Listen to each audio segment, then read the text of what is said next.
Ano pong ginawa nila? Bumaliktad kaagad, nagpagawa ng Diyos na may anyo. Ang Diyos po hindi ginagawa, sapagkat ang Diyos po ang gumawa ng lahat. Mga bagay na nakikita at mga bagay na hindi nakikita. Kakaiba itong Diyos na ito. Diyos na ginagawa. Sapagkat ang Diyos kailanman hindi pwedeng gawin. Sapagkat siya po ang gumawa ng lahat. Mamaya ko darating tayo kay magdala. Uunti-untiin lang natin. Verse 41. At nagsigawa sila ng mga araw na yon ng isang guyang baka.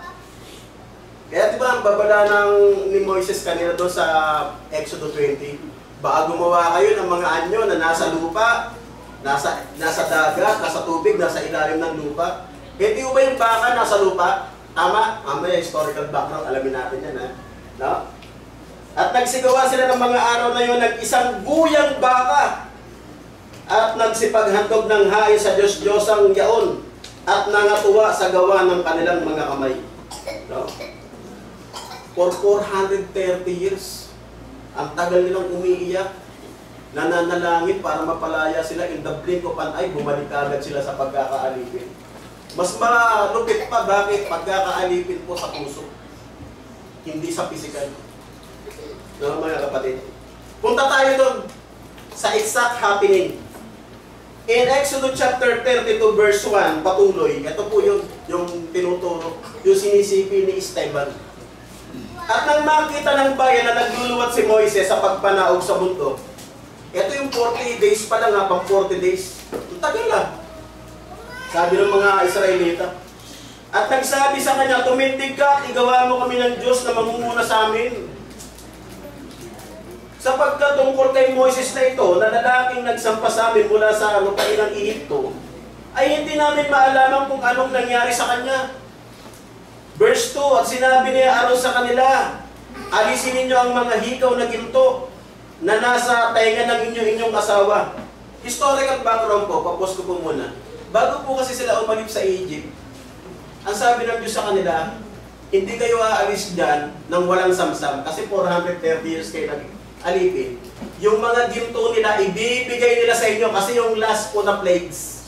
The last plagues, kamatayan ng lahat ng panganay. Panganay po ng lahat ng mga anak ng Israelita, ng mga alipin nila, pati ng mga alaga nilang hayop.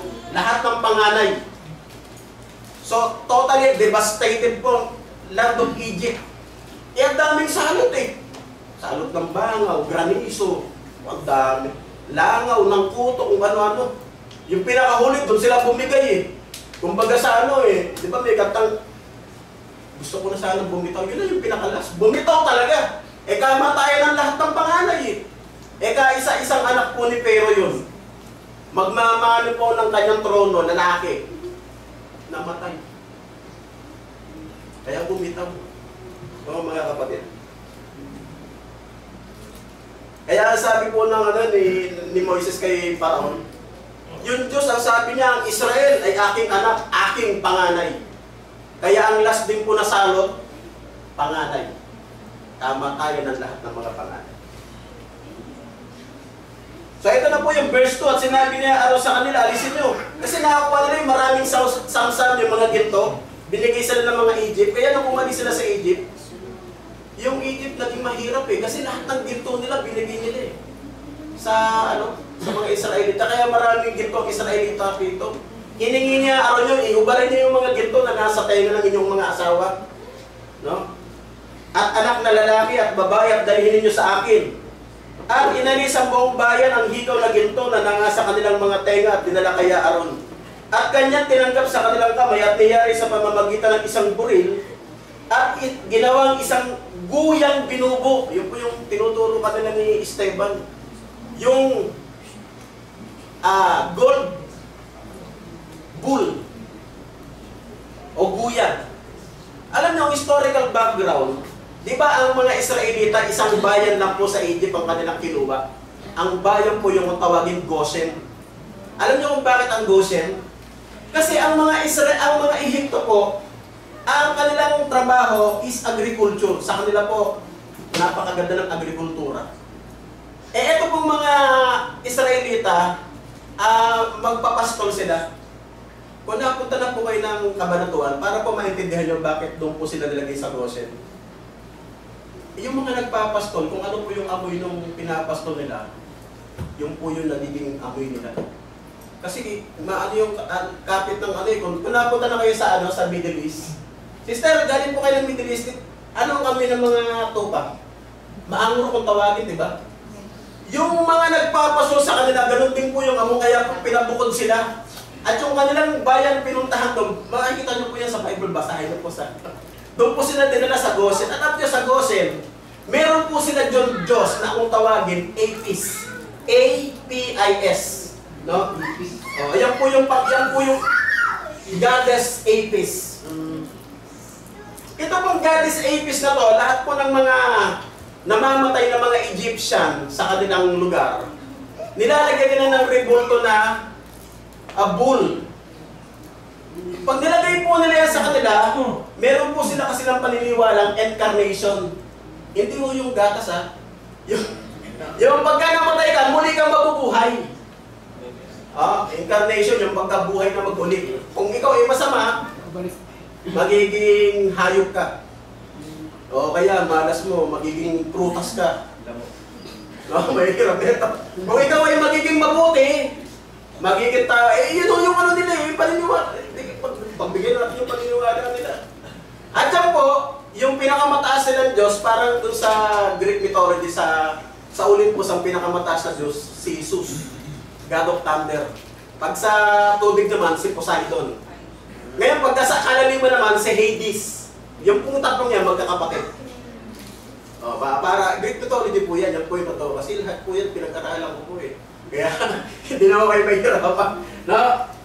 So ito po yan, pag kami namamatay sa kanila, naglalagay sila ng figura, yung bull na ano. Kasi ang paniniwala nila, magiging immortal ka raw. Wow, para pa lang si Hercules, demigod, half-man, half-god. Pwede kang maging immortal. Yun ang paniniwala nila, kaya meron po silang Diyos ang Apis. Yung golden cup. Ito po yung tsura. Yun po yung ginawa ni Aaron. Ganito po yung tsura. Wala po kasi tayong mga kapatid. Yun po yung pinagawa niya kay Aaron. At nang makita ito ni Aaron, ay nagtayo siya ng dambana sa harapan ni Aaron at itinanyag ni Aaron na sinasabi, bukas ay pista ng Panginoon. O di ba itong nakaraan, puro sunod-sunod na pista? Enero 9, pista ng itim na Nazareno. Alam niyo ba ang history niyan? Kwento ko lang Noong 1606, yan po'y ginawa ng hindi kilalang sculptor. Alam niyo po yan, hindi naman talaga yung kulay itim. Pero nung binahi po yan sa galyon, pwede nyo i-research yan. Binahi po yan sa galyon, yung pang dagat na transportasyon, nasunog. Kaya po naging kulay itim. Kaya naging itim na Nazareno.